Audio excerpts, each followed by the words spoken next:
Hello everyone, it's Jen. Welcome back to another project for Heffy Doodle. Today we have a fun Halloween card with these little pups trick-or-treating. I'm going to use the little Chihuahua from Who Let the Dogs Out, as well as the fence, the doghouse, and the party hat. I'm using our little superhero dog here from the Rescue Dogs mini stamp set. A few of the images from Absotoothly Awesome so that I can have the little Chihuahua dressed up as a fairy. I'm going to use the tiny little flag from Happily Ever Crafter, and then the Happy Halloween sentiment from the Holiday Sentiment Duos. I'm also going to bring in a couple of images here from this Halloween themed lawn fawn stamp called Costume Party, just to fill out the little scene that I'm making for this card. So as always, I'm going to start off with the coloring. Today I'm using my Copic markers. So I really wanted to stick to a Halloween color palette. I'm using orange, green, purple, and black. So I thought it would be fun to color up the little doghouse white with black accents. So for the black, I'm using C7 as my darkest, C5 as the midtone, and then C3 as the lightest. And you could see there at the beginning, I just laid down that C3 marker first just to get that paper saturated so it helps with the blending. So for the darkest marker, I'm just having that to the outer side and the top of the door, and then the bottom part of the roof of the little doghouse. So then I'm blending that out with the midtone and then using the lightest marker. So I did have to blend out the center of that door a little bit, but once that dries, it will fade back a little bit. So for the white on the fence and then the main part of the doghouse, I'm using C3 as the darkest, C1 as the midtone, and then C0 as the lightest. I will bring in my colorless blender as well, just to blend that out and have those light gray marker colors just fade back a little bit. So I did go a little bit darker on the clouds just because this is a nighttime scene. So I wanted them to be a little bit darker than maybe I normally would for a daytime scene. So just going to finish up with the white here. I'm actually going to just show you the fence post and the clouds, and then I'll skip through the doghouse. But for the doghouse, I just added the darkest shades under the roof, and then to either side of the house, and then where those lines are drawn for the panels of the doghouse. Super easy to color up in the white. So here I'm just bringing in that colorless blender like I mentioned, and that will just blend that out nicely. And then I'm going to move on to the orange. So I'm using YR18, YR15, and YR21. This little bone's pretty tiny, but I also use it for the pumpkins and the little banners, which are actually party hats from the Who Let the Dogs Out set. Now for the purple, I'm using V17, V15, and then V12. The green color combination is YG25, YG03, and YG21. For this gold color, I'm not sure it turned out how I was thinking, but I wanted a saturated yellowy gold color. I'm using Y28, YR24, and YR23. I find the gold color combination is a bit tricky, and I do go over this a couple times. Now, if you want to see all of the color combinations, I will have a color map at the end of the video, as well as in the coordinating blog post over on the Heffy Doodle blog. So for the Chihuahua, I'm using E34, E31, and E51. So today I'm using mostly a 3-color blend. And these colors blend beautifully together if you want kind of that light tan color. So this little guy is super easy to color up. He's so cute with his little smile. I am going to add some rosy cheeks there with the R20. Now for the little superhero dog, I'm using E25, and then I'm bringing back that E34 and E31. When I'm doing animals, I like to often use some of the same colors, but just maybe switch up 1 or 2 markers. And then they have that same color palette to them, yet you can see here bringing in that E25 makes this dog coloring quite different, but yet I think they still match quite well. For their noses, I'm using E49. And at this point, or before this, I wasn't quite sure what color I wanted to do the superhero costume. I could have done a traditional blue, red, and yellow, but I really wanted to keep to the color palette that I already had. So I decided to make him more like a Batman costume. So I'm doing the black color combination, the same one I used on the doghouse for the mask and the cape. And then I'm going to bring back that gold color for his collar and for his little outfit there that has the cute little heart on it. And I think that just ties in everything nicely. It picks up on the moon, and then I also colored the dog collar on the Chihuahua the same. So for the fairy wings, I'm just using BG10, and then I'll blend that out with the colorless blender. Super simple, and I'm just going to cut out those wings once I'm done. Now for everything that I colored in the gold, I'm going to use my Lawn Fawn glitter pen here. I thought this just might help add a little bit of extra fun to those elements. So I'm quickly going to do a Distress Oxide background. For the grass, I'm using Twisted Citron and Mowed Lawn. So I'm mainly doing full coverage of the Twisted Citron, and then I'm going to bring that Mowed Lawn on the ends of the paper. Now this is Bristol Smooth cardstock that I'm using for the ink blending. When I'm doing a larger area, I still really like to use my Tim Holtz mini blenders or the blending tool. I'm going to concentrate most of that Mowed Lawn on the outer edges of my card panel. I will blend it a little bit upwards just to get a nice smooth blend, but I really want the center of the lawn area there to kind of glow that bright green. So for my sky, I'm just using some black soot Distress Oxide ink here. I'm just going to bring in a little piece of scrap cardstock to put under my fingers so that I don't get fingerprints.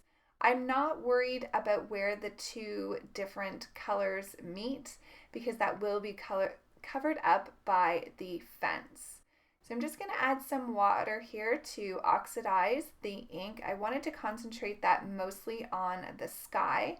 And then I'm going to add some white gouache, some splatters here. I'll add a little bit of water to that.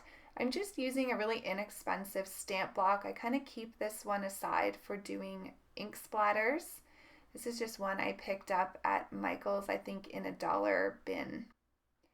So I did get quite a few larger splatters than I had hoped for, but that's kind of the fun with ink splatters or paint splatters. You never quite know what you're going to get. So I did just want to dab that up a little bit with a paper towel, and then I can set this aside to dry. So now I can go ahead and start creating my scene here. So I did want to pull out the sentiment just so I could see placement in terms of where I wanted to line up this fence. Now with the fence, you can see that the centers of the fence posts do not cut out. It didn't bother me for this card that they were white. I don't feel like it's the feature of the card, so I don't really think that anyone would notice unless I pointed it out, but you could always go ahead and color in that area between the fence posts if that's something that might bother you. So you can see here I have my little doghouse popped up already on some foam tape. I am just going to adhere the fence posts down with liquid adhesive. Just using some art glitter glue here. And I'm going to line those up so they're touching but not overlapping. And this allows for some of that green and black to kind of pop through where those fence posts meet. And I think that also helps create the illusion of the background behind it, given I didn't color in between those fence posts. So here I just took off the release paper of the doghouse, and I'm going to add this little flag from the Happily Ever Crafter to the top. I just thought this added a fun element to my little trick-or-treat party scene here, and it fits perfectly on top of that house. So now I'm going to work on the banners. Now, as I mentioned, this is actually meant to be a party hat in the Who Let the Dogs Out set. And when I originally saw this stamp set, my brain went to a pennant or a banner. So I thought it would be really fun to decorate the fence posts with the little party hat here upside down like a banner. So I'm just switching out the colors. So I'm doing a repeat pattern in the purple, the green, the orange, and the black. I'm using my little embellishment wand here. This is new to me and I'm really liking it. You can see there I'm using the sticky part to help while I'm adding the glue. And then I'm using that fine metal tip there to help me actually adhere these little pennants down. So for some of the pennants, I just want to overlap where the fence posts meet, and then it also kind of hides the fact that they are separate pieces. Now for the orange one closest to the doghouse, I'm going to tuck it behind the doghouse. And again, that just helps create an illusion of having that banner continue behind it. And then I'll just finish off adding the last two to the right hand side, the black and the purple one. Now if you wanted to add a piece of string behind all of the banners, I think that would be cute too. Or you could draw a little line to connect them, but I was fine with just having them loose like that.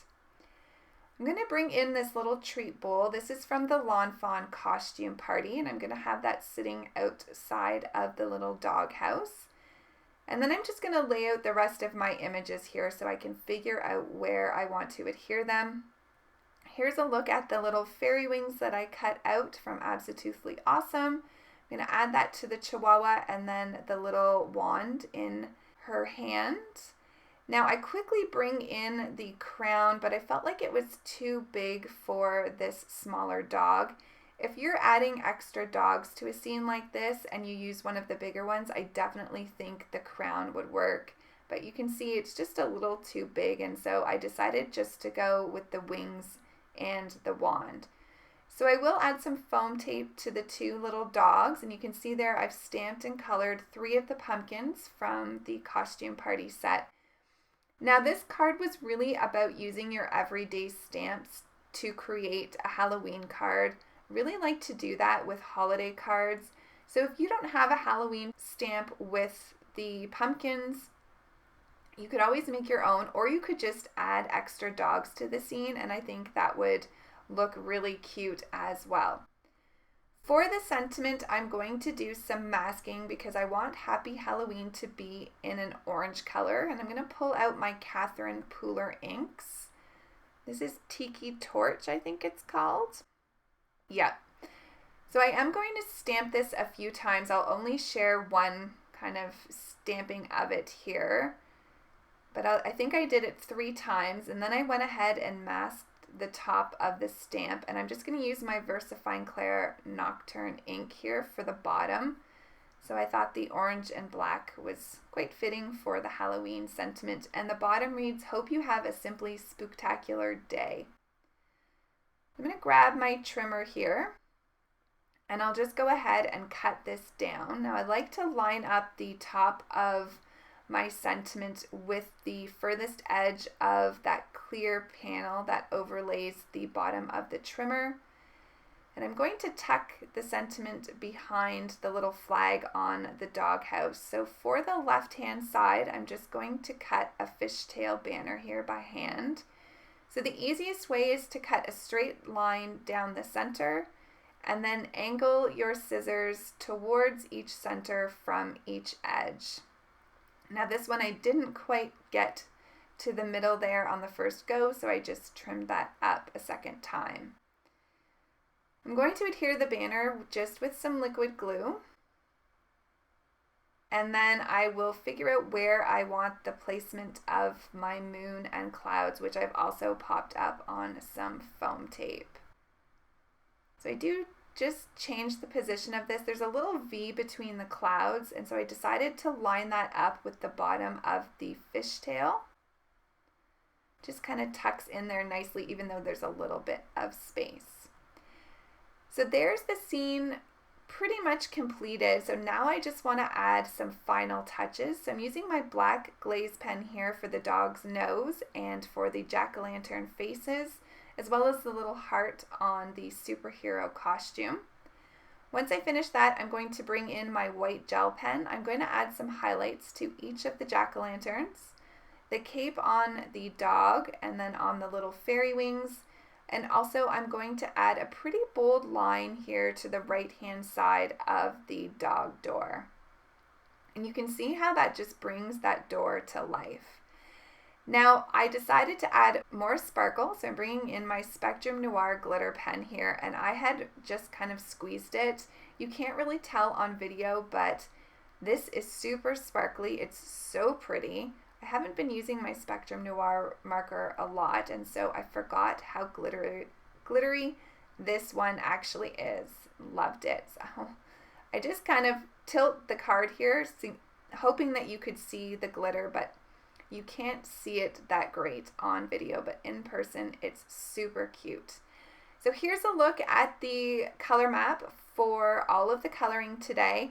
Thanks so much for hanging out with me today. I really appreciate it. Everything I used today will be listed in the description box below. Thanks everyone. Have a fabulous day, and I'll see you soon. Bye.